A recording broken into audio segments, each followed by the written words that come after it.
Climate change is creating huge threats to major population centers located in the arid lands of the western United States. The 5 main areas being affected are the Great Basin, located primarily in Utah and Nevada, the Colorado Plateau of Utah, Colorado, Arizona, and New Mexico, the Mojave Desert of California, Nevada, Utah, and Arizona, the Sonoran Desert of California, Arizona, and northern Mexico, and the Chihuahuan Desert of New Mexico, Texas, Arizona, and northern Mexico. These regions include highly populated cities such as Las Vegas, Phoenix, Tucson, Salt Lake City, and El Paso, which happen to be the fastest growing regions of human population in the country. Therefore, the western United States is facing the dual challenge of fighting the consequences of global warming while trying to sustain a steadily increasing population. Before settlement, the western United States was a very dry region with little rainfall, making it unsuitable for sustaining communities. Once the federal government began manipulating the natural water sources, creating an irrigation network, the region's population began to grow. The ability to pump water into these dry areas led to the establishment of cities that have grown and flourished ever since. When it comes down to it, water is the vital and necessary ingredient to sustain the thirsty communities of the western United States. But where does the majority of the water come from? The Colorado River. This river is a remarkably large river for such an arid climate, having a drainage basin of over 360,000 square kilometers branching into 7 states: Wyoming, Colorado, California, Arizona, Utah, New Mexico, and Nevada. The river supplies 36 to 40 million people with water for both agricultural and domestic needs. Over 29 major dams, including the Hoover Dam and hundreds of miles of canals, deliver a much-needed supply of water to the cities through irrigation. The Colorado River Compact is an agreement among the 7 states in the drainage basin on the allocation and rights to the water supply.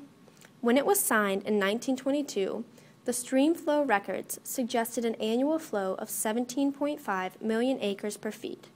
However, studies have revealed that the Colorado Compact was signed during a time that has been the wettest on record in the past 5 to 1,200 years, which has caused an overestimation of the present annual flow. Today, the annual rate is much slower, approximately 13.5 million acres per feet. Therefore, more water has been allotted to individual state usage than is sustainable, which has resulted in drought. Drought is an extended period of months or years when a region experiences a deficiency in its water supply.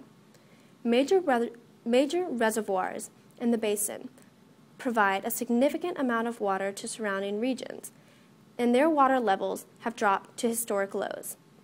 And the river only produced normal or above runoff in 2005, 2008, and 2011.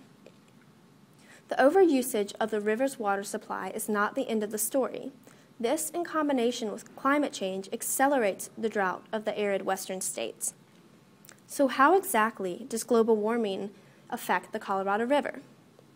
The supply of water for the river originates from the runoff that works its way through the mountain stream systems of the Rocky Mountains. These systems form a network of streams feeding into tributaries, which ultimately run together to form the Colorado River. The source of water that runs through the system comes from the snow that accumulates in the high elevations of the Rocky Mountains during the winter months. When the seasons progress towards summer, the snow begins to melt in large quantities, releasing a forceful flow of water into the drainage system. In the current state of warming, snow accumulation is declining because of the increase in temperature. Therefore, less snowmelt enters the system, which causes the Colorado River flow to diminish. This results in a deficiency of water supply to the regions that rely on the river, which thrusts them into a state of drought. As mentioned earlier, the cities in the arid western United States have the current greatest increase in population. A rising population means a higher demand in water supply, but this boost in demand cannot be fulfilled because the Colorado River is diminishing, and any attempt to do so will amplify the severity of the drought. The sustainability of these cities must be brought into question because there's a paradox of an increasing population in a region of decreasing water supply. Global warming is a threat to the major population centers of these regions and their extent of flourishing in the years to come. Unless we find a cure to climate change, the fall of these cities is inevitable. In a New York Times article titled "The Future is Drying Up," author John Gerder discusses the serious impact that a diminishing supply of fresh water could have in our future.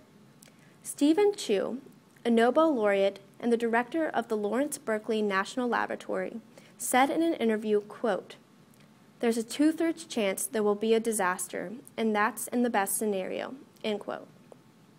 The article brings up the notion that a catastrophic chain of political and economic misfortunes will unfold as the Colorado River continues to dry up.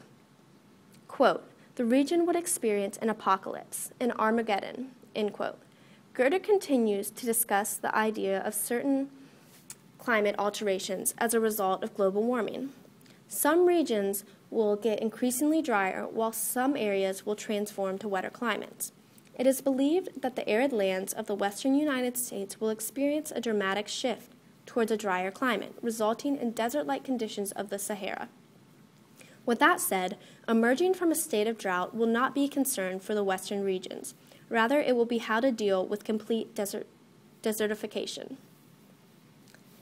Despite the dismal circumstances and the seemingly irreversible direction we are heading towards destruction, there are suggestions as to what may salvage the West. First of all, there must be an increased emphasis on the prevention of climate change. We must act twice as fast as we have been. Secondly, establishing the practices that require fresh water that would not function otherwise will take the lead in a much-needed conservation revolution. Lastly, the states that rely on the Colorado River supply must come to an agreement, change the laws governing the use of the river, and make arrangements on how to deal with long-term drought. Because at this point, the best thing to do is be prepared for what may come. The rate at which society at large is dealing with the issues of global warming foreshadows an imminent dark future, unless something is done while we still have the